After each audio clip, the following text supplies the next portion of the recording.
Avengers Doomsday and Secret Wars के directors Anthony Russo and Joe Russo ने next Avengers movie से related updates हमें दी हैं जो कि काफी ज्यादा एक्साइटिंग हैं। Russo brothers Captain America Winter Soldier, Captain America Civil War, Avengers Infinity War और एंड गेम भी ऑलरेडी मार्वल के लिए डायरेक्ट कर चुके हैं और उन्होंने हम फैंस को कभी भी डिसअपॉइंट नहीं किया है। सो मुझे पूरा बिलीव है कि Avengers Doomsday and Secret Wars में भी हमें वही ओल्ड वाइब्स आने वाली हैं। और रिपोर्ट्स के अकॉर्डिंग मार्वल शायद रूसो ब्रदर्स को मल्टीवर्स सागा के बाद म्यूटेंट सागा में एक्स-मैन मूवीज भी डायरेक्ट करवाने वाला है। एंड रिसेंटली वो अपनी new movie the Electric State के प्रीमियर में गए थे जिसमें Chris Pratt and Millie Bobby Brown main lead में है। तो वहाँ रेड कार्पेट में उनसे एवेंजर्स डूम्सडे के बारे में काफी क्वेश्चंस पूछे गए और उन्होंने ज्यादा नहीं बट कुछ डिटेल्स हमारे साथ शेयर की हैं। उनसे क्वेश्चन पूछा गया कि क्या आप एवेंजर्स मूवीज को लॉस एंजलिस में फिल्म करने वाले हैं और क्या इन्हें आप बैक टू बैक फिल्म करेंगे। उनका आंसर था नहीं, हम लॉस एंजलिस में कुछ भी शूट नहीं करेंगे, पूरी शूटिंग लंदन में होगी। सो आई थिंक इसका मेन रीजन ये है कि वो चीजों को बहुत ज्यादा सीक्रेट बनाए रखना चाहते हैं। For example fantastic four first steps की शूटिंग भी इंग्लैंड एंड स्पेन में हुई थी और हमें मूवी से कुछ खास लीक्स देखने को नहीं मिले हैं।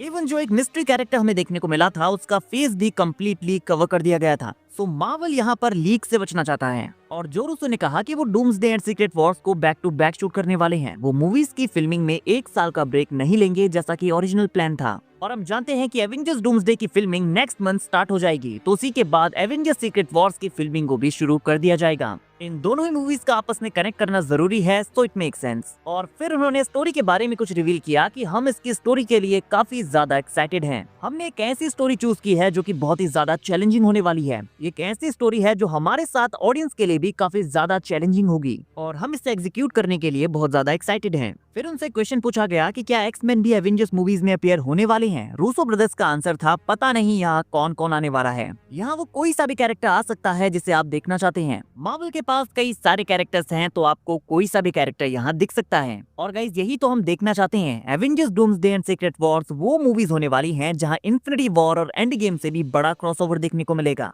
ये स्पेशल इसलिए है क्योंकि यहाँ पर वो कैरेक्टर्स तो होंगे ही जिन्हें हम जानते हैं, बट यहाँ पर कुछ कैमियोज ऐसे भी होंगे जिन्हें हम पहली बार एमसीयू में देखेंगे। फॉर एग्जांपल यहाँ पर Tom Cruise as Iron Man variant appear हो सकते हैं। यहाँ नोटिस करने वाली बात यह है कि उनका कहना है कि ये स्टोरी काफी चैलेंजिंग होने वाली है, सिर्फ हमारे लिए नहीं फैंस के लिए भी। फर्स्ट ऑफ ऑल हाँ, आरडीजे को एज आयरन मैन नहीं as a Doctor Doom movie में देखना हमारे लिए चैलेंजिंग होने वाला है। बट साथ में एक और थॉट यहाँ पर जो माइंड में आता है वो है ओजी एवेंजर्स का वापस आना, बट उनके इविल वर्जन में जो कि डॉक्टर डूम की टीम में होंगे। एवेंजर्स जिन्हें हमने वर्ल्ड को कई बार डेंजर से बचाते हुए देखा है, अब वो खुद एक डेंजर बनकर आने वाले हैं और शायद ये इविल एवेंजर्स हमारे करंट एवेंजर्स से फाइट करेंगे। जस्ट इमेजिन नताशा रोमानोफ हमारी ब्लैक विडो अपनी सिस्टर येलेना बेलोवा से फाइट करेगी जो कि अपनी सिस्टर से बहुत ज्यादा प्यार करती है, but now she is evil. और Chris Evans as captain Hydra return करेंगे जो कि सैम के कैप्टन अमेरिका एंड बकी अपने दोनों बेस्ट फ्रेंड के अगेंस्ट फाइट करेंगे। और RDJ as Doctor Doom return करने वाले हैं तो उनके अगेंस्ट हम डॉक्टर स्ट्रेंज और स्पाइडरमैन जैसे कैरेक्टर्स को देख सकते हैं जो कि ऑडियंस के लिए काफी इमोशनल होगा। और जैसा कि मैंने कहा, हमें आयरन मैन का यहाँ कोई वेरिएंट भी देखने को मिल सकता है जो कि डॉक्टर डूम से फाइट करेगा। प्लस हल्क एंड थॉर के इविल वेरिएंट्स को भी यहाँ इंक्लूड किया जा सकता है। तो ये चीज फैंस के लिए सच में चैलेंजिंग होगी। ओजी एवेंजर्स के इविल वेरिएंट जो कि बिल्कुल उन्हीं की तरह दिखते हैं डॉक्टर डूम की साइड से फाइट करेंगे। फिर रूसो ब्रदर्स से पूछा गया कि क्या कुछ नए चेहरे भी हमें मूवी में देखने को मिल सकते हैं, तो उनका आंसर था हम हमेशा ही न्यू चेहरों की तलाश में रहते हैं क्योंकि न्यू स्टोरीज में न्यू फेसेस का दिखना ऑब्वियस है। सो ये भी कंफर्म हो गया है कि कुछ न्यू कैरेक्टर्स और कैमियोज जिन्हें अब तक हमने एमसीयू में नहीं देखा है वो भी मूवीज में आने वाले हैं।